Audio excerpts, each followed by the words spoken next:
Oh, boys, it is hot. It is hot. How hot is it? It is hot. I am Rich, of course, of the AFL Armchair Advisors. We are here on location. We're at Uluru. It's the Red Centre, fellas, for Doug Nicholls Round. Mm-hmm. Get excited. And it's bakingly hot. That's why I was wearing sunglasses. That's my sun protection right there. As I said, I am Rich. And joining me at the desk here for round 11 of this AFL season 2021, I'm joined on my right by a man described by the Noongar people as Wajala, meaning white man.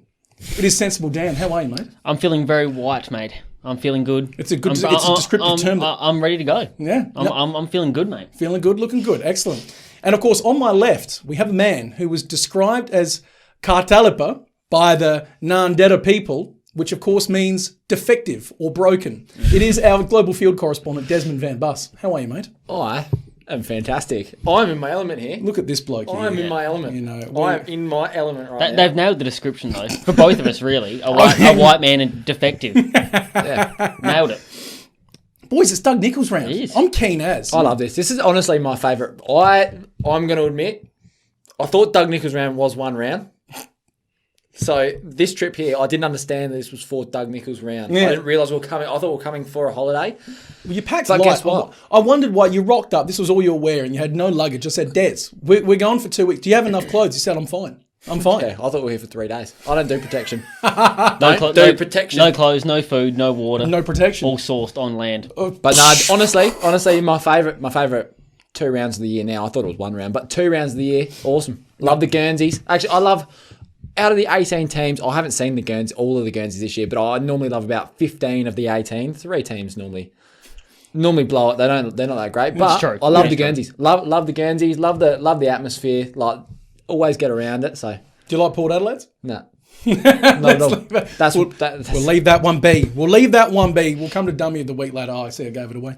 Let's start it off round 11 Friday night at Marvel Stadium. Boys, this could be game of the round straight off the bat.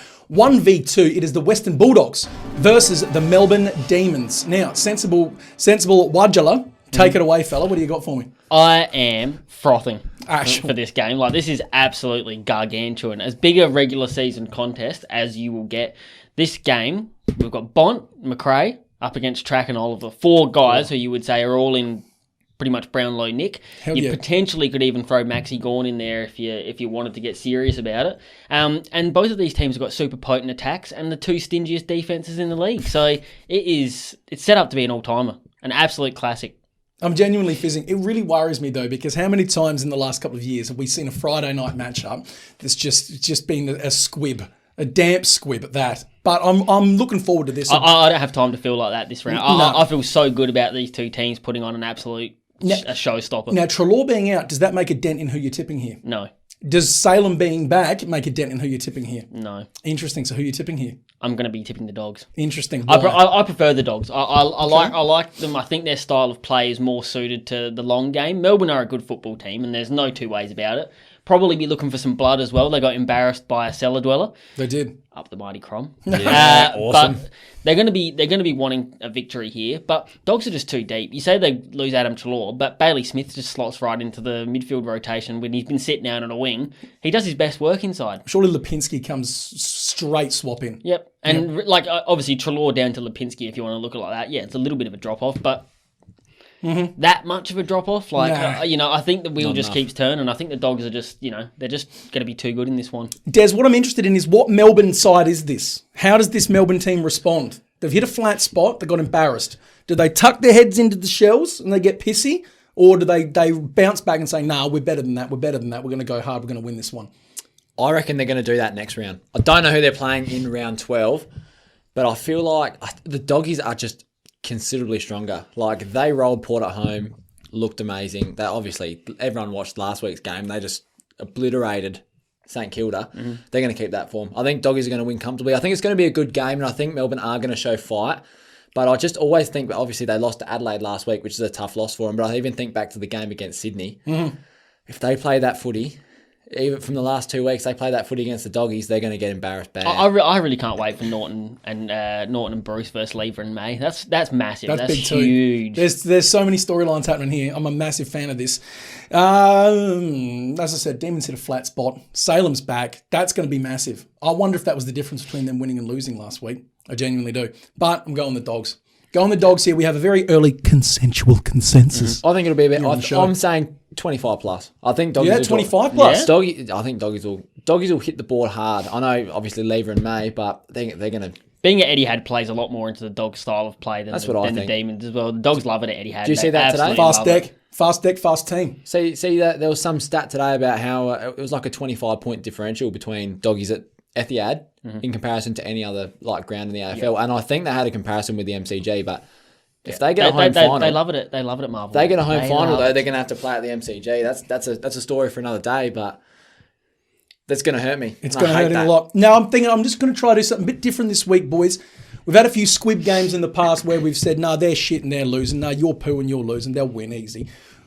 Most of the time we're accurate. Now, but this week I'm going to be saying this team can win if they do this and this team can win if they do that. So I'm going to start it off. Doggies, they can win if they hit the short targets inside 50 because that's how the Crows stitched up the D's last week. There was no long bombs for Lever and May to pick off. It was lower the eyes, little short kicks, inside 50 marks, turn around, set shot, boom. Yep. If the Dogs repeat that, boom, there's your template. Whereas for the D's, they can win this if they go with that slow control play, don't take risks, don't turn this into a shootout. Last team that turned it into a shootout against the Dogs was what? Carlton, like a proper shootout, and how'd that go for them? Yeah, it's like bringing a knife. Not well, Brian. Yeah, just bringing a knife to a gunfight. If you're asking the Dogs for a shootout, you are asking for big trouble.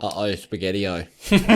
We got bets? Bets. Do we have bets? I like a couple of things in this game. So I've got Bailey Smith 25 plus. Like I said, after the Trelaw went out last week, he moved back into the middle and looked a new player again. So I'll be also looking at Lockie Hunter, who also got more involved once Trelaw went out, which is just, again, like I said, they've got these guys running around on the field, chipping in 18 to 20 touches, who could rightly be getting 28 or 30 touches every week. And it is nice to see. The wheel just keeps ticking. It's awesome. It's awesome footy to watch from the Doggies. Plug and play blokes, isn't it? You have any more? No, I like those too, mate. Anything from yourself?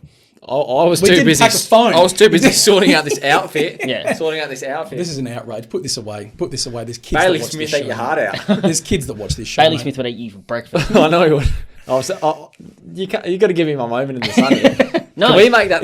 Look at that skin. If he gets a moment in the sun, he'll be fried like a fritter. I have 14 seconds. Sheeps. All right, I've got a big fat mod. I've gone stupid this week with the multis and the bets, boys. I really have. I've put it to work. I'm going early with a big one Friday night. I'm going Bont 1 goal, Track 1 goal. Bont 25, Track 25. Now, you could really just take those four and just leave it at that because you know, those two are going to go head to head. Pretty good chance of coming off. If that's not enough spice for you, why don't you go Salem and Libba both to have 25 touches each and McRae to have 30. And all of that together is paying $15. I'm going to be really interested. You know what I would do if I was Luke Beveridge? Just throwing it out there. I'd actually put a defensive tagger on Salem and I'd use JJ on him. Interesting. I would tag Salem out of the game. I reckon JJ could do that. You see that rundown tackle last week on Dan Butler? Elite. I think JJ could do JJ it. had a massive game last week. I think he's back. Oh, that's early. Early to call it. I think he could do it even if he's not. I don't think he's back, but I think he could do it. I think he could pull it off. Nullify Salem. Interesting call. Let's have a look at the first Saturday game here. At the MCG, it is the Collingwood Magpies versus the Geelong Cats. Now, Desmond Van Buss, actually, no, I'm changing that name for this round. Crocodile Dundee. Who do you think's winning this one, mate? What's going on? You know, I like that. I thought you were going to say Dundee. Crocodile Dundee. I thought you were going to say Dundez or Dunbus. That hurts me. Obviously Collingwood actually showed a little bit of spirit, a little bit of heart. And obviously because of the bars and whatever. It's funny that it takes a Guernsey to bring that out in a professional sporting team. Heritage. Just my opinion. But it's pride. They're fighting for pride as well, just as well as a win. I feel like it's over. I feel like they're going to have a bit of a burner from here on out unless they play Port Adelaide again. They're not beating Geelong. Geelong were playing with Gold Coast. Gold Coast played well last week, but they were just playing with Gold Coast. From every moment that I saw, it's one of those games where you know who was going to win, even if the scoreline was close. They were, 3 goals in it the whole game. And they got to within 9 points. Yeah, they did get reasonably close when. It was fairly close when Duncan and Guthrie both went out. Geelong sort of looked a little bit flustered for Unsteady on a the feet. little period, which is going to happen when two of your Yeah. best players get knocked out of a game. But like you said, It's then like that. Selwood moved back into the middle. Narkle had, 34 Narkle was touches. awesome. Best You know, game of his life there. Yeah, Crazy. it's just, same as the dogs, mate. Just And, keep the wheel, and keep Cats are turning. just going to play with them. Cats are going to play with them here. They're going to be low. They're going to be down big Mm-hmm. time, especially those young players for Collingwood. And there's a lot of them. They're going to be real down after that close win. I really wish they did win. I don't think if they won, it would have made a difference. But Geelong won to 39. Geelong 1-39. And yourself? I've got Geelong 40 plus. 40 plus. To be honest, I Shoot. think Collingwood, after a bit of a spirited performance, is going to drop straight back down the rankings again. I think they're just they look good against Port, but Port again lacking a few players. They looked real slow out of the gate, and Collingwood still couldn't take advantage of it. So Out of sorts, yeah. you're not going to get that from Geelong. No, I would agree with you on that. Pies did dish up a bit of midfield fight, which was nice to see, but couldn't convert. They've got nothing north of the ball. Yeah. They've got nothing north of the ball, and that's just going to be the difference here. Whereas Geelong have three of the most inform forwards in the comp at the minute, all going crackers. So, and Collingwood's backline is not big enough to be able to contain Cameron and Rowan and Hawkins if he's on song. Do you know what I mean? Moore's going to go to one, and that leaves still two blokes To run rampant. Thank you. A lot of chat. The Pies are interested in Tyson Stengel. Would you rate that as a pickup? Yeah, absolutely. You get him for nothing. I think they need any help they can get. And I'd get forward Josh of the- Jenkins in as forward of the well, ball. to be honest with you. For sure. Oh, for sure. Just start getting They targets need any help they can get forward of the ball. It's worth a try, honestly. Even, of course, all the... Well, here I reckon a third to Geelong for Jenkins. You get Stengel for nothing in the mid-season. Give a second to the Crows for Frampton and Himmelberg. You know, there you go. There's plug and play forward line. It might not be any good, but there's a forward line. At least there's some targets to kick to. Someone to kick to. No, look, yeah, let's be real. Geelong, I'll say 25 plus. I'll split the difference there, fellas. But Geelong can win this if they hit leading forwards on the 50 all day long, because Collingwood's backline, I mean, if they have to bring in Jack Madgen, who's not a tall fella, do you know what I mean? If that's the reinforcements they've got coming in. I like Jackie Moon. I would have probably said Geelong could win this if they turn up, to be honest with you. Now, steady on.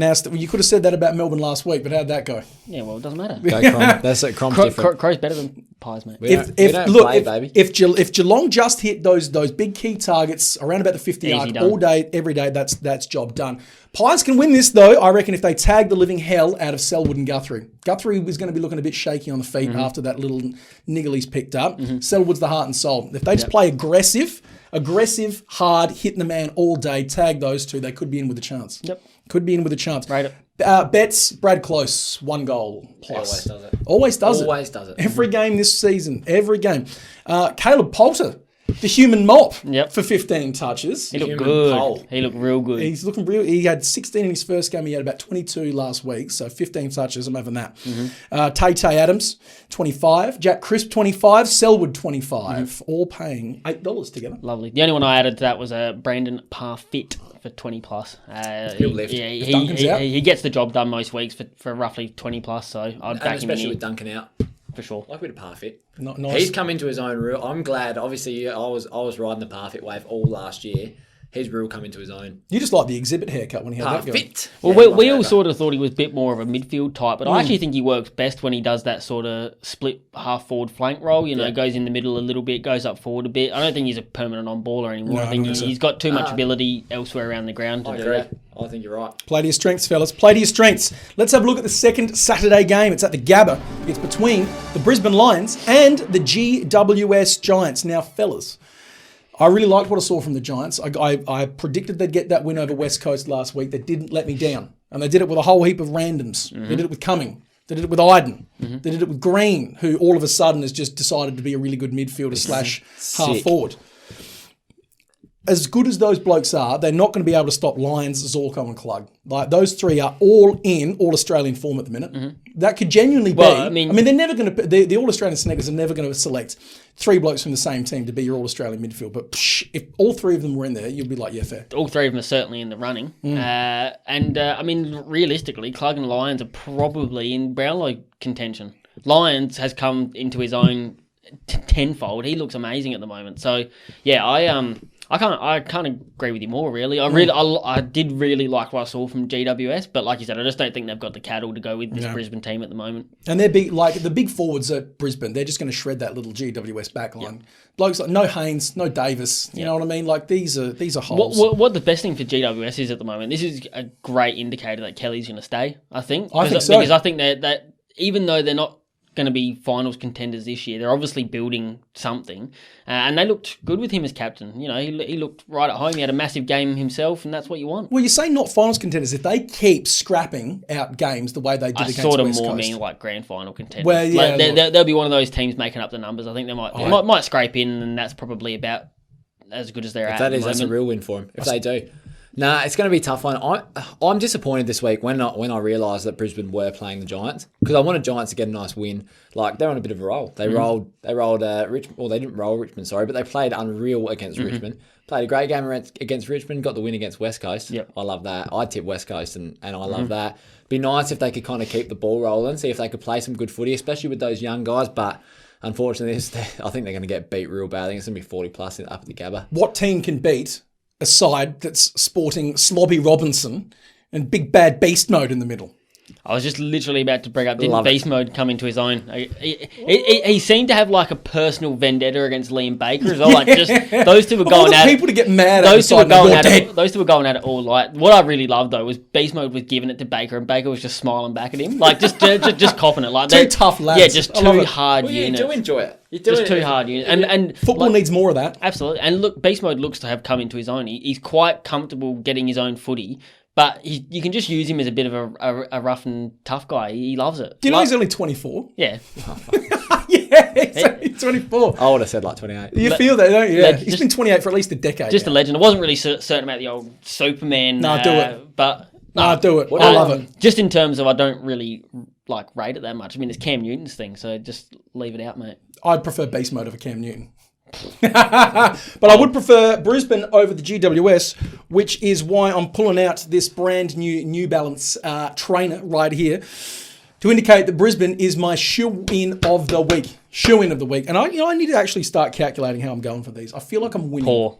No, I feel like I'm winning them. I would say poor. I feel like I'm winning them. You always feel like you're winning them, then you look at your sports bet account and think, No, I'm having a ripping year at the minute. Now, look, Brisbane can win if let me read my notes, I can't read them. No, they can win if they hit to hurt, repeat last week. Basically, repeat everything you did last week, repeat that against the Giants. Giants don't have that same physicality that's brought by these tough as nails on ballers. Repeat that physicality and you get in the win. Whereas for GWS, if you win the clearances and if you play small and harass, you could scrap your way to a little victory all of a sudden. Similar to how they played against Richmond.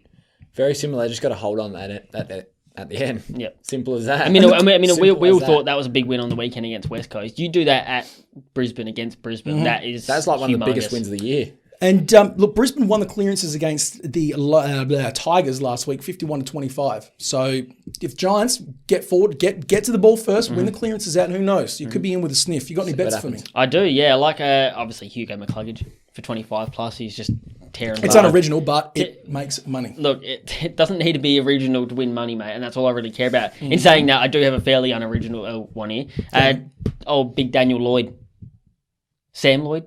Daniel Lloyd. It's definitely Daniel Lloyd. I have two. Yeah, I know. 15 plus. It happens to the best. Yep. So the last 4 weeks he's gone 16, 17, 16, 17. Okay. So 15 plus, I like it. $1.57. Keep going. He's due a 16. Rate that. He just plays his role. He just plays his role. I went to town on this one. I saw value.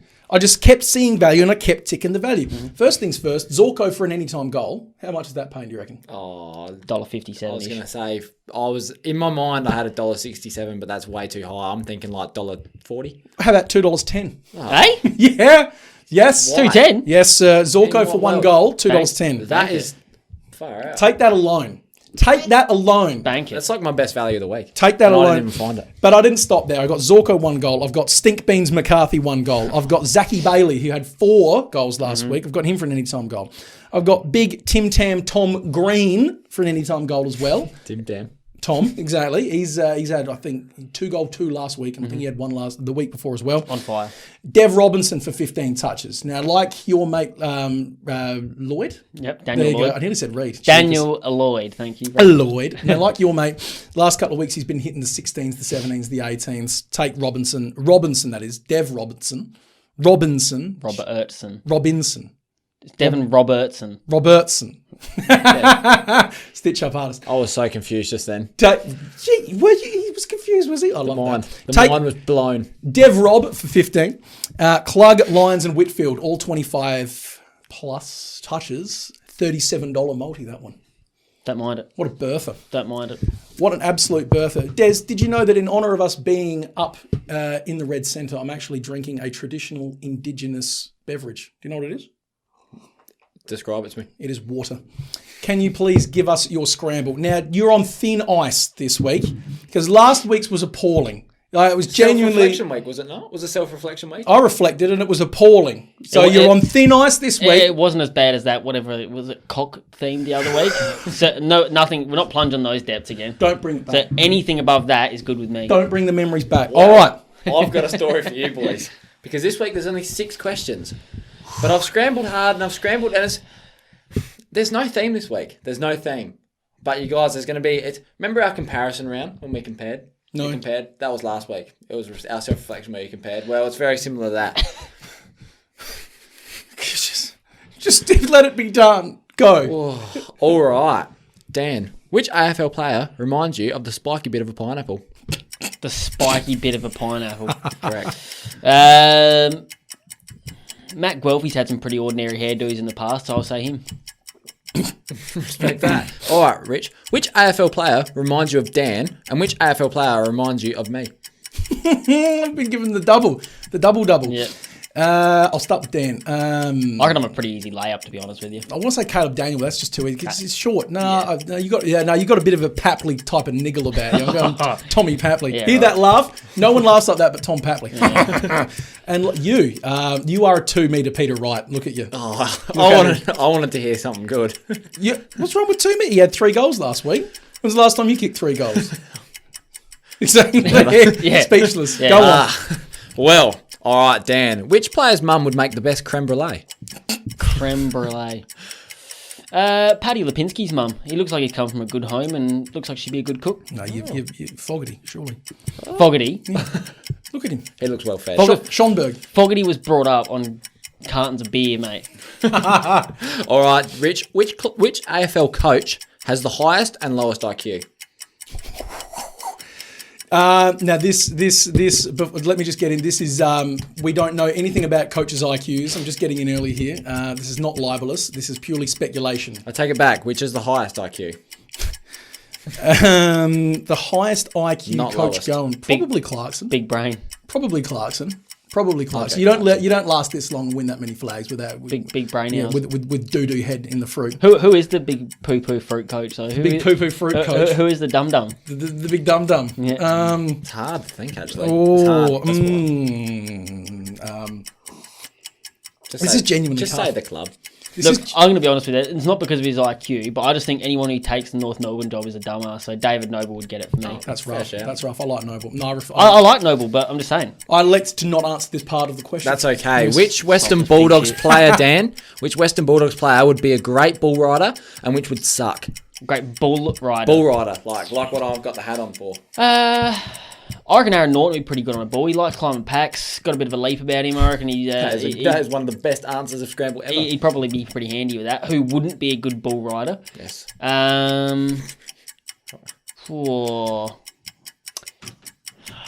Alex Keith looks like he wouldn't go well on the ball. He's got a bit too much man about him. Yeah, a bit too much. Yeah. Yeah, a bit big, bit stiff. He reminds me of Beaker from the Muppets, actually. Yeah, There you like great footy player, but Yeah. I don't think he'd have doesn't mean a you're a good career in ball rider. rodeo. I don't think so. Well, do this you know who Beaker from the Muppets is? Yeah, I know Baker.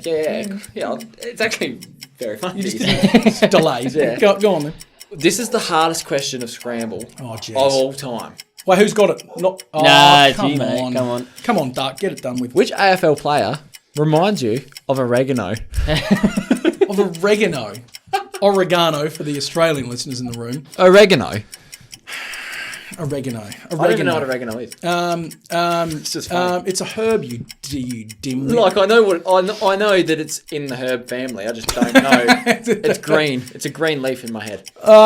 Look, all right. Jack Silvani. Yeah? Jack Silvani. Do I have to explain? No, I get it. Yeah. I get it. It's actually an awesome answer. Jack Silvani. All right. And if you know, you know. Let's get into the next game. Oh, that wounded me. was All right, awesome. now we are going to look at the fourth Saturday game at Marvel Stadium between the St Kilda Saints and the North Melbourne Kangaroos, led by the very high IQ David Noble. I like David Noble. He was at the Crows. He did good works there. I like him. I like John Noble. I like what they're doing. I don't dislike John Noble. I'm It not was just the David point. Noble. I And understand the I'm point not you going to get stuck into this calling him a dum-dum. But I'm just saying anybody who... I mean, look, the Jackass song says, if you're going to be dumb, you got to be tough. And I think David Noble's a very tough man. But also... Just to kind of questioning the dig icon out, taking that defend job. Dan. Dig up. I'm going to defend you here. Do you know what my point is? The rest of his coaching career is going to be tarnished by this North Melbourne saga. They will always be... So do you understand what I'm saying? The media are idiots. They don't know. That's a brave sentence to say. They I agree. don't know what is good and what is bad. They don't understand what is good and what is bad. They look and go, oh, here's the coach of North Melbourne. He's a bad coach. I know what I mean. Des knows what I mean, which is scary. But I'm sure all the viewers out there also Is understand it bad to be bottom of the ladder? Your big brain Yes. is too much for my answers to handle, clearly. Let's chat St Kilda. Let's chat North Melbourne. Who's winning? I'm going to do that right now. Look, Saints are the flat-out biggest disappointment in this season. Weird. Probably, yeah. So weird. It's Flat out. unusual. They are... They were my favourite team last year. Absolutely. And we were all on them pre-season. We said Yeah. even though with the injuries and etc., you know, Top eight lot. they look like a good team. They really came along last year. That's their fourth loss by over 50 points this year. Not good enough. Once the going gets tough, they literally just pack up Shut up and shop. that's See you it. later. You can count the number of Horrible. players on one hand who give effort from start to finish in a game, which is Jack Steele. Yep. And Tim Membry, who always competes, Yep. and Callum Wilkie. Yep. Outside of that, no one really seems to give a damn. Dougal Howard's too worried about taking the kick-outs and getting a few stats for himself. Chip Frawley is way past it. Yeah. Way past it. Past your time. And their Mosquito fleet up forward is just doing Yeah. nothing. Bubkus. Just nothing. Unbelievable. It's actually like just disappointing to watch. Like freaking it's just wasteland there. it's horrible. Yeah. And North, obviously, like we all know the position they're in. They really didn't put up much of a fight against the Bombers either, which actually surprised me a little bit because I thought that was a game they could not win. Well, that was my dog of the week. They've done me the dirty Yeah, there. it was. You got rolled bad. But I thought they could be in it. I thought that, that it would at least be a bit of a contest. And I was sort of sitting down on Sunday Arvo thinking, like I messaged you, I said, this is probably a good game for gambling because it'll be fair bit of touches, fair few goals. It's just all one-way traffic. It's Yeah, just, boom. There it is. Mega-minded. In saying that, Aaron Hall, Oh, yeah. Talk revelation across halfback. Talk to me. He has been delectable. In my fantasy team, I'm loving it. Yeah, and absolutely, same as me. He's got a great kick out of defence, and they love using him. So I'm enjoying watching that. So yeah, that's my wrap up on this game. Who you tipping? I'm going the Saints. I just think they're a better footy team, even though it pains me to say it. Who you tipping? I'm the exact same. Yeah. Like I look and you go, like North Melbourne were paying $4.50 when I looked this morning, and I'm like, It's pretty good value. it's good value, but why would you waste your money on North Melbourne? There's no point wasting your money on this bad game. Like you can back in some stats and stuff, but don't back in a winner. It's just a complete waste of money. I got St Kilda 1-39. Look, there's never been a better time to get St Kilda than right now.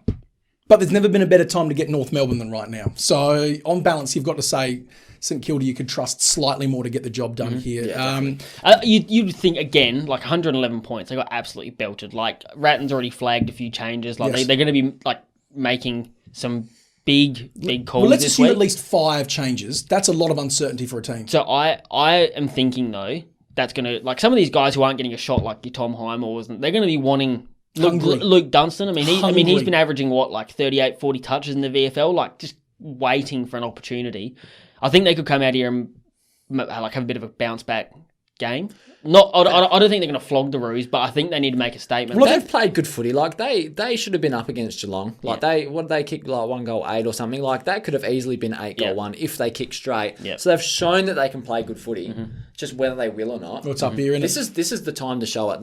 And I believe I did flag that. I said last week that kicking like that will wrecks your confidence. It'll hurt you. And yeah, no good. So bad. Now, not enough versatility at the Saints, but they'll get this done. Although Cullington, Zeeble and Hall genuinely could do work if they put the head down and the bum up. But you've got to tip St Kilda 1-39 here, unfortunately. Saints, you need to make a statement this week. Saints can win. Saints can win if quick forward entries. Just quick forward entries, get it forward. You will overwhelm the North back line. We saw that last week with the Bombers. Lots of forward entries and in quick succession, and they overwhelmed the North back line very quickly. Do that again and you get the win. Whereas North can get the win if they hope that the Saints have depression, which they could very well do after last week. So after your big spiels about this being a serious segment, you're just saying Saints have to turn up after they just got belted by a 111. Give me one. Give me one. How did North win this? By employing the same game plan as the Dogs. Easier said than done, but you just got to move the footy quick. Just kick goals like shit. Move the footy quick. Get the ball in Aaron Hall's hands and watch the maestro go to work. Big Aaron. Speaking of Big Aaron, I've got Aaron down for 25 touches in this week's multi. Too soft for my liking. It is too soft. 30 plus. Look, I want to make money. I just want to make money. So do I, and I want to make more. Well, 30 plus. Hold hard here because I've got Hall. 30 I've plus. got Cunnington. I've got Steele. I've got Crouch, all 25 touches. I've got Taron Thomas and Ryan Burns. What a revelation he's been for the Saints. Burnsy. Mr. Burns. I wish there was markets on marks because he loves them. Loves a mark. He gets around these uncontested marks. He just loves it. But I've got Taron Thomas and Charles Montgomery Burns for 15 touches apiece, and I've got Steele and Zerha for an anytime goal, $12. Okay. $12. I had. Did you say Jack Sinclair? No. I got Jack Sinclair for 20 plus. He's been dominating off halfback. When I say dominating, I mean for him. For St Kilda. You know, he's been getting about 20 every week. And I rate the mullet, and he's tough as hell. Yeah. He loves it in the back line. I thought that was going somewhere else. Let's move forward. Let's talk the first Saturday night game here at TIO Stadium. And we've got two unusual competitors for up in TIO Stadium. It is the Gold Coast Suns hosting the Hawthorn Hawks. Now, Buss, what do you like here, mate? Do you know, this game, like, if I'm to take myself out of my body and, like, you know, you think about it, you see it all the time in, like, cartoons and stuff. Take yourself out of your body and watch you talking about this game. And watch myself and watch my actions, watch the things I say over the last year and a half on this podcast. This game is literally me. Like, what the hell is this game? Like, this game, like, what the hell? Like, it's weird teams playing. Can you just read that first sentence? It says, what is this game? Mate, but my point is literally, like, that's funny because I literally just saw, that's funny. That is very, very funny. Like, honestly, this game, you've just chucked two random teams. You've chucked the Tasmania team and you've chucked the Gold Coast team together. At TIO Stadium. WTF. Big WTFs. I think Gold Coast are going to win. Gold Coast they've shown that they can play better footy. I know Hawthorn did play one good quarter of footy. They played a good third quarter against Carlton. The rest of it was average. The rest of it was real average. Like, fourth quarter, when the game was up for grabs, one team showed that they wanted to win it. I want to make myself sound like an absolute dummy here. TIO Stadium, isn't that Darwin? Isn't Traeger Park in Alice Springs? Yes, it is. So, TIO's Darwin? Yeah. Well, that makes it even weirder. Like, why are they not even... Yeah. I was going to say, I was really on a knife edge. Yeah, TIO Traeger. Yeah, well, that's my Mason. Are they the same thing? I'm sure Traeger Park is Alice Springs and TIO's Darwin. I'm almost certain it's called TIO Traeger Park. Well, find out. You find out. Anyway, I've got it doesn't matter where this is. Gold Coast won the 39. It doesn't matter where this is. This is not in Gold Coast and it is not in Melbourne. It is somewhere. This is one of Gold Coast home games. It is in Groot Island off the coast of Darwin. Yeah, I dare say it's probably in Darwin. It's in Marara. That's Darwin. It's in Groot. Yeah, no, Hawks have got no forward line, so how are you going to win this? I mean, realistically, who's kicking goals for them? What, Kazichki? He's 12. Good. Who else? Bruce. I mean, look, to be honest, he's 122. To be honest, like, Kazichki looks all right. He looks good. Although he's not your forward line. Either of you see that almost goal he had against Carlton on the weekend? No, I didn't. I need a refresher. I did watch that game. Did either of you see Nick Rewalt get smothered on the line by... Yes. He's sure, yes. Yeah, very reminiscent. Beautiful. So he's coming from the side, taking this hanger. Great mark. Walked into an open goal square. Nick Newman's just run him down from behind. Yeah, he pooed his pants. It was a big poo in pants. It was very funny. Big poo. But I agree with you. I do agree with you. I think. Look, where is it? Did you look where the stadium is? Yeah, Darwin. Good. There, I thought it was Darwin. So it's probably going to be balmy. The weather suits the Gold Coast far more than it does the Hawks. Especially if it's slippery up there. I was just thinking that in Suns inaccurate, slippery conditions could suit is literally what I've got written down. This is a dead rubber game, let's be real. Everyone who's... That's crazy. Everyone... It's mad. You know what's most exciting about this game? Go on then. The time frame for Matt Rao's return is about 3 weeks. If that's what you've got to look forward to. Well, if you're a Gold Coast fan, what else do you have to look forward to? Not much. If you're a Hawks fan, do you want to get rid of Mitchell for picks, or do you want to keep Mitchell because he's Mitchell? Mitchell for picks. Do it. Mitchell for picks. What do you want to do? I think if I'm Mitchell, I want to go. No, what do you do? You're a Hawks fan. Hawks season ticket holder. Do you want to get rid of Mitchell baby. for picks? You got nothing to look forward to anyway, so you might as well look forward to the draft. I would have thought. You might as well look forward. If you're going to go, lean into it. Lean in hard. Did I tip Gold Coast? I'm tipping Gold Coast 1-39. Gold Coast can win if they just stay accurate. They had periods there against, literally every team they played this year in which they've had their shots and they've been inaccurate. They've been wasteful. So be accurate. Don't waste it. And for the love of God, stay in the game. Even if you don't have possession, even if you're playing defensively, just stay in the game. Keep the heads up and you'll win. For the Hawks, sheepers, I don't know. Just get tall people and put them in your forward line. Like, leave that Ned Reeves, because he looked good. You know me, I like a ruckman, and he looked good on his first game. 2'11"? 2'11"? 2'11". Big boy. Tallest player big currently boy. in the AFL. Yeah, he was Ned Reeves. massive. Leave him in there. Let him get some time under his belt. Put big boy forward. Leave big boy as your stay-at-home forward. Get some goals. You've got nothing else to do apart from play the kids now. So get guys like Ned Reeves, Connor Downey, get these kids up from the VFL and get them game time. Finn McGuinness, anyone. That's where you get surprised by some young fella comes in. Yep. Get that experience. I feel like that's, as I was talking to Dan off screen, it's like poor Fogg. Like when he didn't get that love. He didn't get that love. This is a time for Hawthorn to give their young players and that Amira's love. out, concussion. So bring in a kid. Get these kids some game time. My bets. I've gone a bit wild.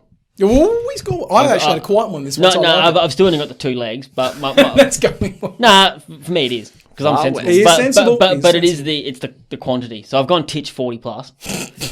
Sure. Okay. Well, he's gone 40 plus in 2 of his last 5. No, I'm paying it. No, I'm in. And I don't think Gold Coast is going to stop him. They're not. And that's paying $3.60 by itself, so I don't mind that. And Big Chonkus Miller. There is a Chungus among us. There is. Big Chungus makes life every week. Miller, 30 plus at $1.62. Sheepers, creepers. He had 30 last week. He did. He's had 30 in his last 4, mate.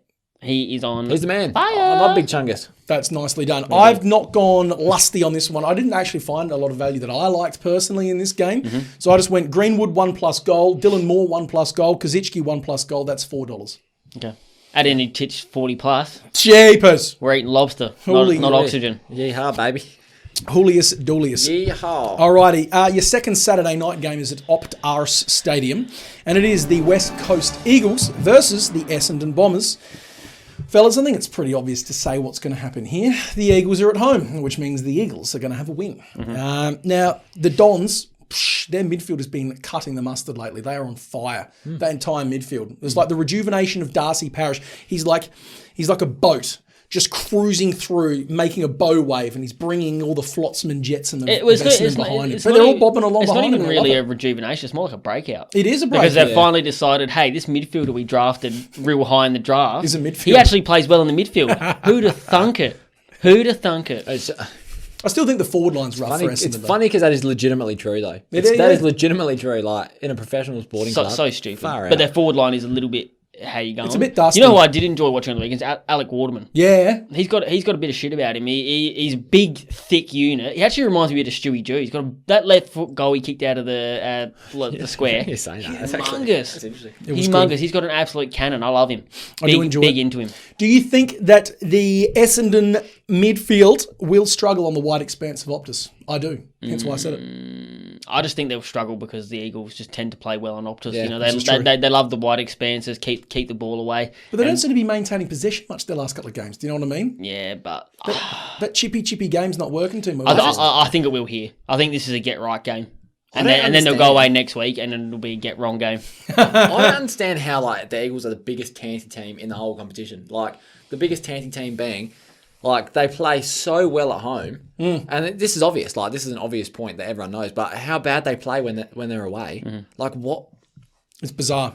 That is, I find that so unusual. The things that kill me, right? They're rock bottom in tackles. They're rock bottom in pressure rating, and they're right down the bottom of contested footy. I honestly that tells you all you need to know. That does not stack up in today's AFL. I don't rate them at all. Of course, you'll get wins on the board because they do have a good list, and I think if they do get Yo back this week, that does help. But I was talking to Captain Morgan today about that. That just reeks of desperation. That reeks of desperation. He's underdone as hell. Yeah, he had about 30-40% game time in the twos last week. They are so desperate for anyone to bring some pressure that they're going to risk bringing him back early. And I don't think it's going to work well. Yeah, I've said bad a couple of times this pod, but like They honestly hurt me. Like they I don't get headaches, but they are a headache. Like you said, they're playing. Tipping Eagles though. I got the Eagles. Yeah, like, I'm always as you said, you Eagles can at basically home. book in an Eagles 30+ point win. How do the Bombers win this, mate? In your point. Good question. I genuinely think now I saw all the stats that you mentioned about being rock bottom in contested touches, in tackles. Tells me this is not a team that's prepared to work their ass off. They want it on a silver platter. So if the Bombers run harder and they work their ass off and they hit the ball, do you know what I'm saying? Yeah. If they hit the ball, they hit the man and they outrun the Eagles, could pinch a win here. Could pinch a win. Whereas I think the Eagles get the win if they spread, if they work the ground to their advantage, if they spread Essendon apart and they make them run all day, do nothing but run all day. Younger team, they're going to get tired. That's They'll what get they tired. do. They do that all the time. They do that to senior teams. Just a quick shout out though. We've said it before on this podcast. Young Cox, Unreal.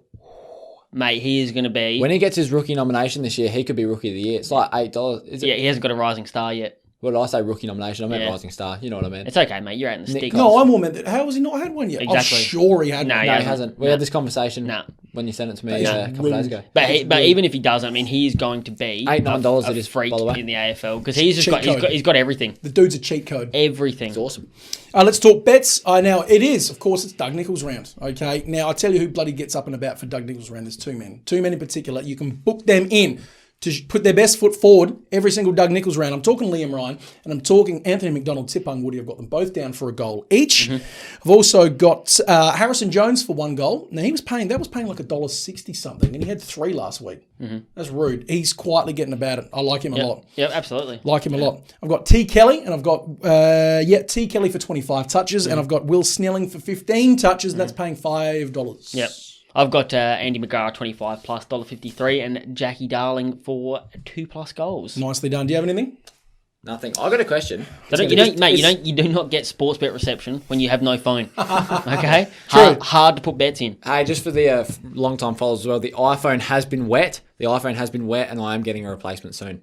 Thank you. So I've got an Oppo. So the Oppo is back. Is Doug Nicholls round this round and next round? Is Yes. it both called Doug Nicholls round? It's not like It's Sir Doug Nicholls for a start. Sir Put Doug some respect Nicholls. on the name. Sir Doug Nicholls. But yeah, that's all right. That's my question.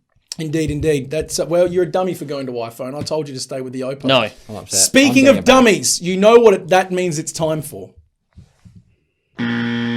What you just said is one of the most insanely idiotic things I have ever heard.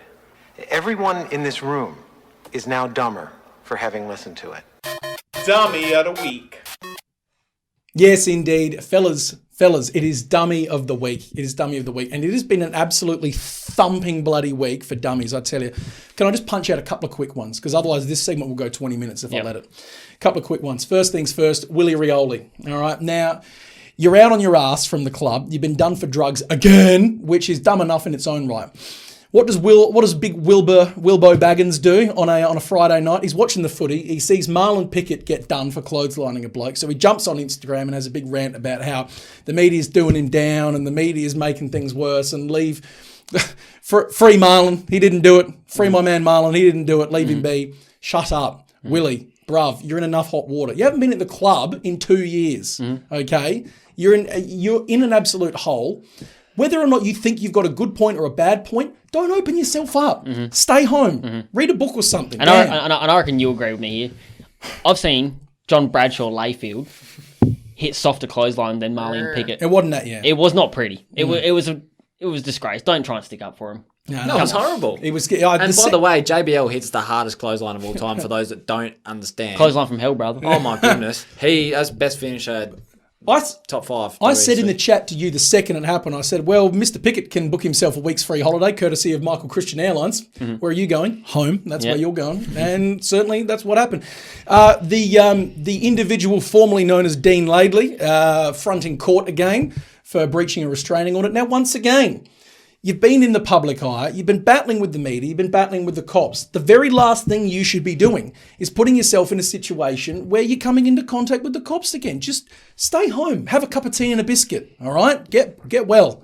Do yourself a favour, because come on, son. Please, Danny. Come on, please, people, please. Please, Danny, for us. Thank you, Danny, please. Dane Swan, got to give a quick dummy to Dane Swan. Jumped on Twitter, quarter time of the Port Pies game and said, is 1 point for a quarter of football any good? Just asking for my South Australian mates out there. And then some absolute lord jumped on Twitter afterwards. I'm going to name him. Name him. Lockie from SA. Lockie from SA.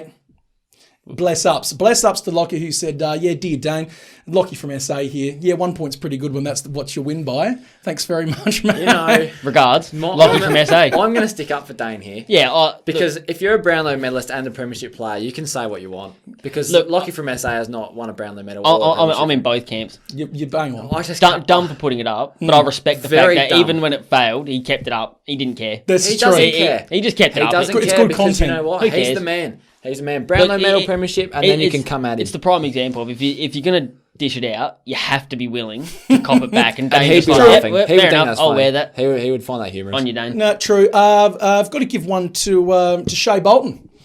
Shea Bolton's got to get a quick dummy. He's had to, as part of this investigation into the nightclub nonsense that occurred with him and Mr. Rioli, it's been found that Shea Bolton exacerbated the situation. That's what the AFL said. And Shea has decided to donate $20,000 to and I think I have the screenshot of it here. I hope I do. I'll feel bad. Here you go. He's got to donate $20,000 to, quote, an organisation that runs workshops on healthy masculinity. Sorry, is this Simp School? What is an organisation that runs workshops on healthy masculinity? What does that mean? I assume you go there to learn how to not do things like mansplain, for starters, or manspread. No, can't be doing that. Those people on the train, they really boil my onions, mate. I hate having balls.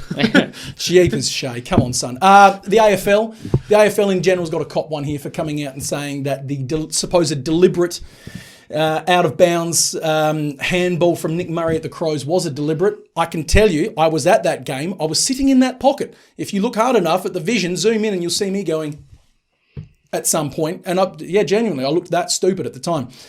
That ball was deflected off of Charlie Spargo's hand. I watched it occur. And the most damning part of the whole vision is if the Melbourne players thought it was a deliberate, they would have been jumping up and down going absolutely crackers. Were they? They did nothing. They shrugged, turned away, got on with the job. It's only grumpy Melbourne fans who are now deciding to cancel their trip to Hotham in September because clearly we're not going to make finals now. What they should be more concerned about is their team giving up a 3-goal lead with 7 minutes left. That's probably what I'd be concerned about. To the Adelaide Crows. That is what I'd be concerned about. You got to want it more. I'm telling you, I saw that deflection. It was a deflection. But I've got an absolute giant one here. It's got to go out to Taylor Harris's manager. Okay, she's copping a big dummy this week. Taylor Harris's manager, Alex Saundry. I hope I'm pronouncing that right. If I'm not, I do apologise. She's come out and said that the money dispute has been overblown this week, and she's been annoyed by the comments made by everyone, in particular Carlton's coach in the situation. Quote, it's actually been blown out of the water in terms of context, said Alex Saundry. Now, this is where it gets good, all right? Taking the money off the table, she is not money hungry, and I want to make that clear. I'm annoyed because the same day that Taylor Harris, the figures were reported, there was a contract that was worth $6 million for a male. But who takes the target? It's the female athlete all the time. Just playing the gender card there, just the gender card. The male in question that got offered the $6 million. Guess. Petrarca, wasn't it? Christian Petrarca. Yeah. Now, if I was going to say, what other player got $6 million that I'm missing out on? Now, if we're going to do this properly, if this is a male-female thing, all right, you know what I mean. If you're going down a rabbit hole here, and you told me off for this a few weeks ago. I'm doing this now. If we're going to do this properly, if you're mad about Christian getting paid $6 million, how is he worth more than Taylor asking $150? Let's just have some stats. Let's just talk raw stats here. So now, I don't care if you're male or female. All I'm talking is stats. Now, over the course of an 8-game season, T. Harris kicked 4 goals 2, had a grand total of 48 disposals, 34 kicks, 14 handballs, 10 marks, and I believe the tackles was something like 17. I don't know that tackles. There's about 17, 18 tackles. That's over 8 games, okay? Let's look at a certain C. Petrarca. Where is that here? Here we go. Petrarca's stats over 10 games. So admittedly, this is slightly unfair because I've got 2 games worth of data more. So I'll just go averages. The man's averaging 29 disposals a game, okay? So he's had significantly more than, 42 disposals for the season thus far. 17.5 kicks, 11 handballs, disposal efficiency 60%, could be better. Yeah, definitely not worth $6 million based on 60% efficiency there. 12.9 contested disposals per game, clearances 6.6 per game, averaging a goal a game, so he's had at least 10 goals for the season thus far. I mean, tackles 3.9 per game. Again, significantly more than 17 for the season. That'd be about, 39 tackles for his season so far. Mm-hmm. Which one's worth 150,000? Which one's worth 6 million? Me don't know. Mm-hmm. This is not a gender issue. This is a performance issue.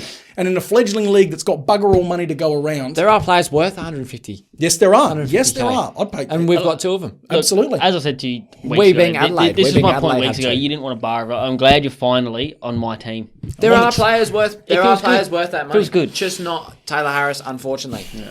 Just unfortunately, and that's. No. I don't like this talk. I said this the same time last week because now it's all turned into a gender thing. Mm-hmm. It's not a gender thing. Alex, your client's a muffin. The media and these managers and everything turn into a gender thing, and now that just like people don't respect that. Mm-hmm. It's not, and that hurts me. I'd give Aaron Phillips I'd give Aaron Phillips, if I was Port Adelaide starting up a club right now, starting up a team right now, AFLW, I'd offer her $300,000 a year, and no one would bat an eye. You get what I'm saying, though. You get what I'm saying. If people make stupid, like this manager's made a big mockery about it, made a big gender issue about it. Standard. So now the general media, because or the general public look at that, and now it's all it's ruined it. You're spoiling it. Yep. You're spoiling it for everyone else that has good players. Absolutely. That's mine. I'm out. I just got to give a real quick one because it's annoyed me, and I know it annoyed both of you. Is Michael Christian in the AFL ruling system, especially? Look, this is the worst week. This is Black Saturday. Could you force this pen into my eye, please? Look, Lockie Plowman's just got his 2 weeks upheld, so that's bad enough as it is. Marley and Pickett probably shouldn't have got a week in the end. It wasn't pretty, but it's careless. It's careless and ugly. As Gary Arnold would say, not a good look. You probably could get away with saying. I mean, Starcevic got back up. You probably could get away with saying, call it a fine, and if you do it again, you're on the sidelines. Yep. The Nick Holman one. Oh. That was like the best tackle of the year. That was I've heard everyone say it. A textbook tackle. Like if you pulled up the AFL rule book and how to tackle, that is it. One arm pin, so they can't dispose of the footy correctly. You drag them down safely. They've got one arm free to protect themselves. Unfortunately, accidents happen. I'm not going to sit here and say Mitch Duncan getting a concussion is a good thing because quite clearly terrible. No, it's horrible. But to get suspended for a perfect tackle that you actually won a free kick for holding the ball is a disgrace. Oh, well, they're not penalising tackles. And they're disincentivising the tackle. Absolutely. If you're tackling and not getting a free for it, it's always play on or whatever else. What does that tell you that the league values tackle? Essentially what they're saying is Nick Holman should have just let Mitch Duncan continue down the wing, do whatever he feels like.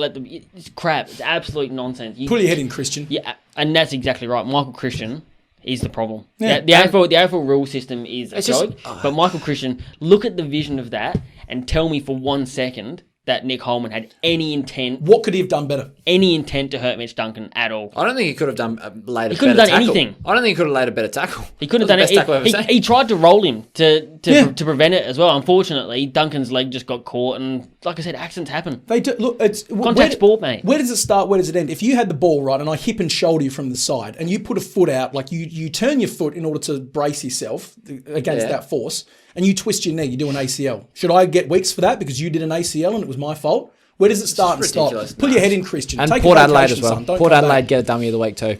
Go on. That Indigenous Guernsey. It's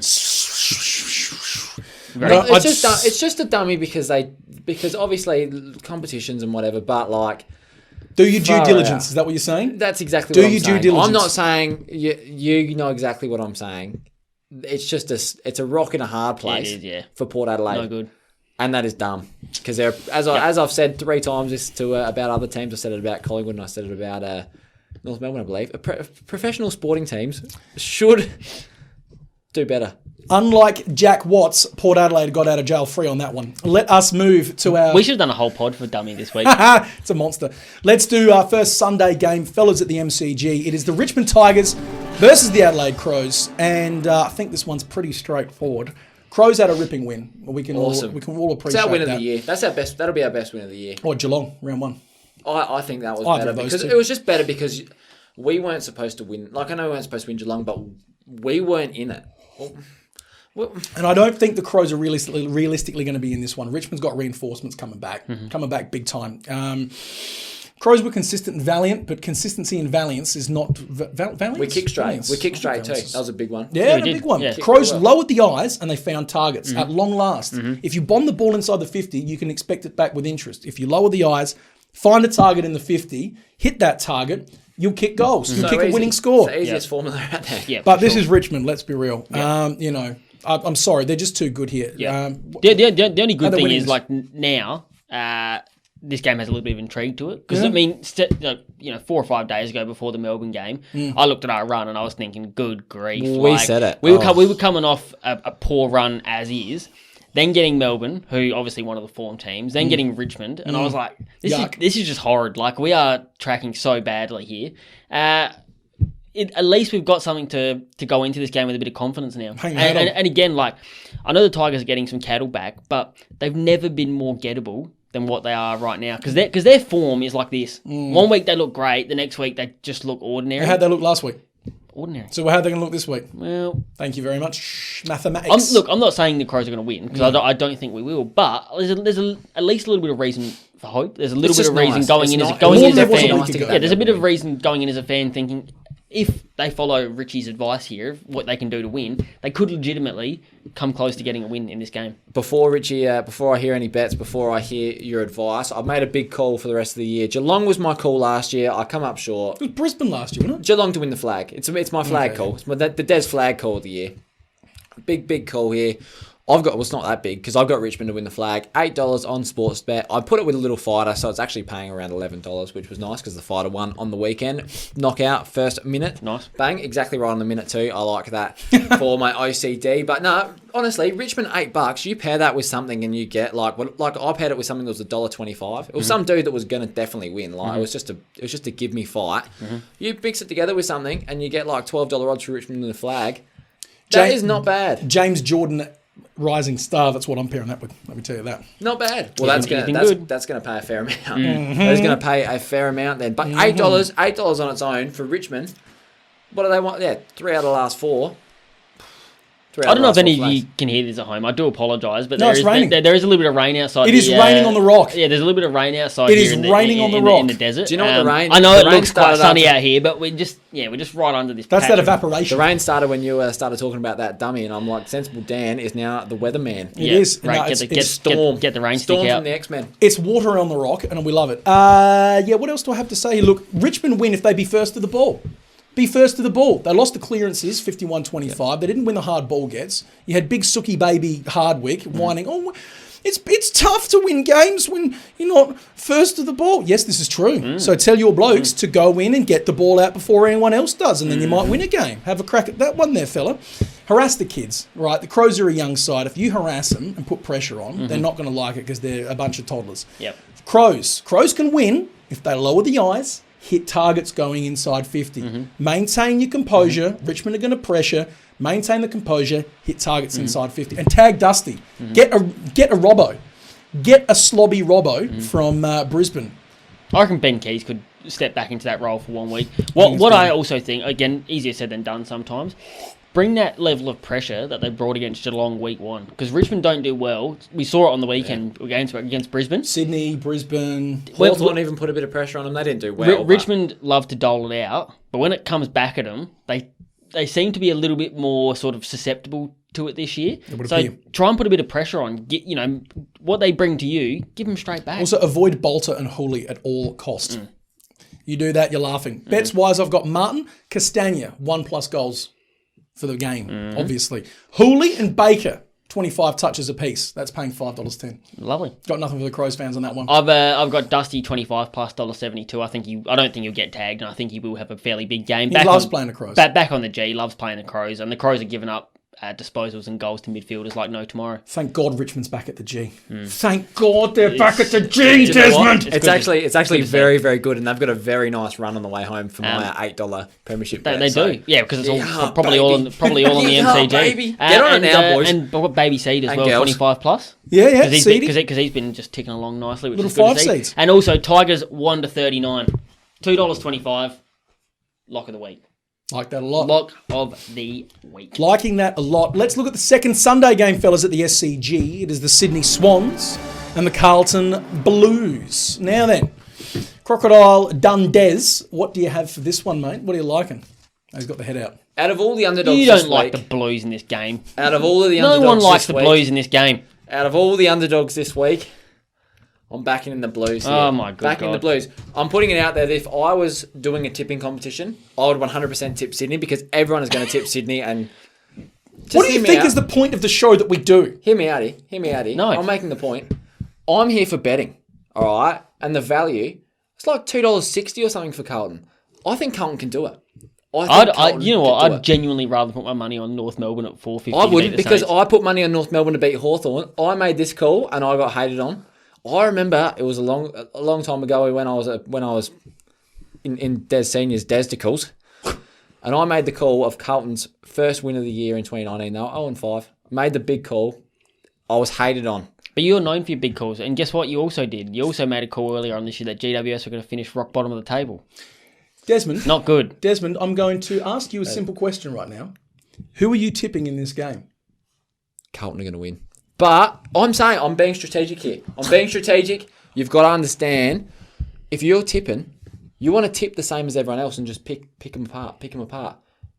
I'm going to tip the team that I think is going to win. And Carlton, baby. Carlton 1 to 39. I'm tipping the Sydney Swans. Carlton 1 to 39, baby. I'm tipping the team that I expect to win at the SCG, and that's the Sydney Swans. Carlton only did what was required last week, no more, no less. Okay, I can agree with that. Such a Blues That was win. it. Whereas the Swans are just so predictable. It's just Lloyd, Mills, Parker, and Kennedy. But thankfully, that's enough to get a job done. Admittedly, Jordan Dawson was great, and if he keeps that up, he's asking for a big-time contract at the end of the year. But Parker, Mills, Lloyd, Kennedy, that gets games done. Now, Buddy was good, but Buddy was good against the small defence. A very small, young, inexperienced defence. Good luck against the Blues, baby. Well, when Buddy's lining up against Griffin Logue, gee, I'm annoyed he didn't kick 16 goals, to be honest with you. Wiedering will be licking the lips on this one, I think. I think Buddy's going to rock up and Wiedering's going to say, you're going to get squished by the heat bag, the wheat bag. I mean, and again, Liam Jones has done a number on Buddy the last few times they played. Absolutely.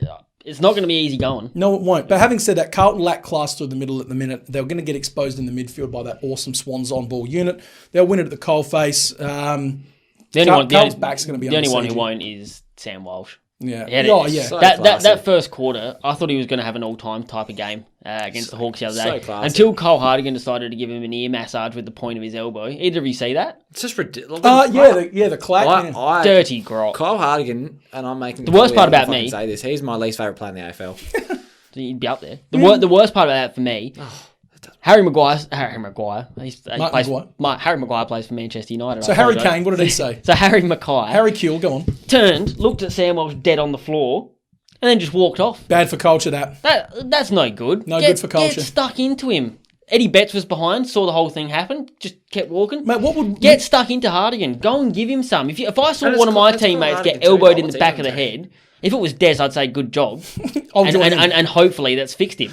But anyone else, you'd be in there. If that was Mitch Robinson, he'd have run over with a flying headbutt. I could not believe it. And the worst part, no one in the media was saying a damn thing about it. They were, it's pretty awful of Cole Hardigan. Yeah, well, it is awful. But where's his teammates? Give him some help. Sam Walsh is dead on the floor. Classic Blues, playing for themselves, fella. Disgusting, Playing for themselves. Now, the Swans win if they isolate Buddy. Now, what I mean by that is if you look for him time in, time out, all of the time, all of the Blues defenders are going to go to Buddy, which does what? Leaves everyone free. Leaves everyone else free, exactly. As easy as that. That's what I'm saying. Now, and having said that, also, if you play shootout footy, the Swans, Blues don't like that. The Blues won't that'll last. be tough. You suggesting Thomas Papley to have a field day? I genuinely think Papley goes stupid, and I genuinely think Buddy maybe one, maybe two. I think he gets held. I think he gets held well. Whereas if you're the Blues, you can win if you run hard defensively and off of half back, which is something you haven't done all year. But if you start doing that, you'll start winning games. Blues make good choices going forward. Blues actually look a little bit better off half back now that Doherty's moved out to a wing. Oh, I think you're going to say Williams. And Newman has come back into the side as Newman's well. been nice. Williams has looked good off half back as well since moving there. So they've had a bit of a reshuffle. Thank God he's actually done something like Williams. Not to be overcritical, but far out. Carlton love to recruit players that do nothing, don't they? Like it's such a cliche. It's so true. We all know he's a great player though, and he was just not performing to Why that is he so- standard. why But is he now so he's gone. bad? He was Now so he's gone good back to last year. halfback. He looks good. It's where he settled. It's where he made his name. It's Yep. where he made his name. Got some bets for you, gents. Your man, Matthew Owies, anytime goal. My guy. Chad Warner, anytime goal. He's had a goal last week and a goal the week before. It's at the SCG. It's Carlton. He's a great player. I think he does it. Eddie Betts, anytime first half goal for the exact same reasons as what I said last week on the show. He just does it. And he did it. He kicked 2 in the first half last week. Thanks for playing. And, of course, it's the old firm. I've got to go Mills. I've got to go Lloyd. And I've got to go Parker. 25 touches apiece. That's paying $14. All that together. Lovely. I had. I've also got Doherty 25 plus. He's out in the wing. He looks elite. And Nick Newman for 20 plus. He'd been in for 2 games. Had 21 and 22 disposals. So Nicely done. $1.72 for that. I like Nick Newman. I do like Nick Newman as a player. It's Nick with got a a C, isn't it? Nick with a C. Yeah, and he's got a haircut you can set your watch to. Nice. It's real, short back and size, bit of a flat top. Perfect. I like I it. love players like that. I do indeed. Now, gents, last game of the also- round. Well, go on then. That's a grudge match for Nick Newman as well. It is. It's a grudge match against the old firm. It is, yeah. I expect him to fire up. Do you know what's a bit of a grudge match from Tom Papley, purely off of the thinking that. speculation. Purely Oh, off the speculation. storylines. It's like a WWE WrestleMania. Let's go. Yeah, Narrative it's the game. third match I'm of the all in. card. Narrative game. All right, chaps, we're going to end Sunday out the night rounds heat. here. I said we're going to end out the round. This is the third time. Stay focused. Port Adelaide Power versus the Fremantle Dockers at the Adelaide Oval. Dan, talk to me. Guide me through this one. Bring us home. All right. Bring us home. After that game against Collingwood, where we all said Port was going to rout Collingwood, and they didn't, it's making it incredibly hard week to week to keep coming on this show and saying, yeah, Port's a good footy team. They're gonna bounce back. They're making it very tough. They are a good footy team, and I'm going to keep saying it. But every week, I'm just that little bit of doubts creeping in. I would have thought that even though they're battling with a few injuries and whatnot, they probably should have put Collingwood to the sword, and they really struggled. So I think Freo coming off a nice big win against the Swans, I'm actually going to tip Port. I'm You're doing dirty there. Yeah. I'm still going to tip Port, but they're just not really impressing me right now. And Freo are like the last couple of weeks they've been pretty handy. Rory Lobb looks great up forward. Does he ever? And I think obviously missing Cleary in that back line, they just look a bit sort of Shaky? dishevelled Cleary's so underrated. because Cleary's one of those guys. I guarantee you, Ken Hinkley never even gives him instructions at the week. He's just go out and do what you got to do because he knows he knows how to play the game. He knows how to defend, and he does it well every single week. He's your budget Tom Stewart. Absolutely. Without him, they just looked a bit lost. So I actually like, because I've heard a rumour that Matty Taverner's out this week. He is. Confirmed. And I really liked Sean Darcy for an anytime goal, $1.91, because I've got a sneaking suspicion that they'll probably bring Lloyd Meek back in, and I reckon Lloyd Meek will probably do most of the rucking. Darcy up forward. Also got Carl Aim on 20 plus. He had an absolute stinker against Collingwood, but I mean, who didn't? So I bounced him into bounce back, and Nat Fife for 25 plus. Nicely done. Now, you mentioned there about Port not being a good side, whatever else. Look, yes, they barely made it. They barely made it over the line. But so And they probably shouldn't have. You could make the argument. Collingwood had more should have ball. been a draw. That big Grundy. The push, yes. Oh my goodness. And I think, and I can understand people not looking at it and going, like, that's ridiculous. Did they say because it was like he blocked him? Because he blocked him. You know how they're doing that with the ruck? That's not a new rule? I genuinely think, based off of that and also the Crows game, I genuinely think the umps have been informed that it is better to let a non-decision occur and let the game play out as opposed to blowing the whistle at a crucial time and making a decision that changes potentially the course of the game. I figure that's what they've been told. Because it looked ridiculous at the time, and you look back and I kind of look at it and I tried to look at it unbiased, and it's kind of like, what did the umpires think he blocked him out? Because honestly, like, he went right up his back. I think in those kind of He took him situations, out. you're going to make headlines either matter way what you because do, yeah. because if you don't make the decision, all the talk is about the non-decision. If you do make a decision, all the talk's So they about really making the should have decision. Umpires won it for you. But they should have drew against Collingwood, which is tough because Collingwood are not a great footy side. And I made that big call last week. I got a little bit of hate. Freo and my The dog team? No, I tip Freo. What are you talking about? I also tip Freo. You dumbass. Look back, I got heaps of hate for that. I tip Freo. I was all I in don't on reckon you Freo. did. I promise you, I was all in on Freo. All right, get me back on this. I'll be back. I'll be back. He says, nah, look, Port Belly made it, but who cares? Just get wins at this time of the year. It doesn't matter. You tip Freo. Yeah, you meth head. I thought I got hate. No, you get hate just regardless. You get hate generally. I reckon, did you guys not say that? I said that Freo shouldn't be the underdog. I don't remember what you said 10 minutes ago, much as what you said last week. I reckon. really remember. I got some heat somewhere. Whoever gave me heat for tipping Freo. It's probably you who gave us heat for like tipping Richie Freo. said, we just generally tend to give you heat non-stop, so... Look, Could have been for anything, mate. fellas, let's finish this one up. Jeepers. 40 plus. Nice one. I like that. Look, They're going to come back. Port's going to need more out of their young mids at the minute. I really want to see more out of Pep. I really want to see more out of Drew because they need to be a little bit further along than what they are at the moment. I'm keen as hell to see Fife v Wines in the middle. That's good. I suspect Fife might go forward a bit, but he's just going to be too valuable in the centre, so he won't go forward for very long. Brayshaw should be back, so we might see Fife push a little bit more forward, but we'll see. Maybe. You did say about the Port mid as well. Rosie's been getting absolute heat in the media this week. But that's how you get him back into form. Put him in the midfield and say, play the game there, son. Play the game there now. Big true. Play the game there now. Look, Port's forward line is just going to be too tall. Now look at Buddy. Buddy was one tall man in a Sydney forward line, and he ran riot. Rough shot, yeah. Ran riot in there. Port's got Dixon, who's been... But it's still Dixon. You can't ignore the man. You can't ignore him. They've got Georgiades, also very tall. They've got Marshall, also very tall.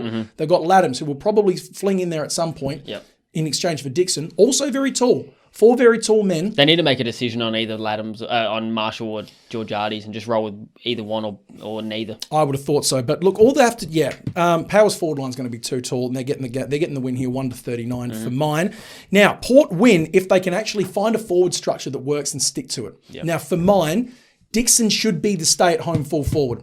Leave him down there. He's big enough and strong enough. He can take one-on-ones. Yep. That leaves your more athletic blokes like Georgiades and Marshall who can run. Marshall's got an elite tank on him. Lets them push up the flanks. Lets them push up to centre-half forward, take marks, bomb it in. That's what they'll do best. Yep. Marshall is not a one-on-one deep forward player. Not at all. So play to your strengths, Port. Play to your strengths. Damn. Whereas Freo, they can win it if they just win it at the coalface. What did we see when it came to pressure, and particularly midfield pressure from Collingwood on the weekend?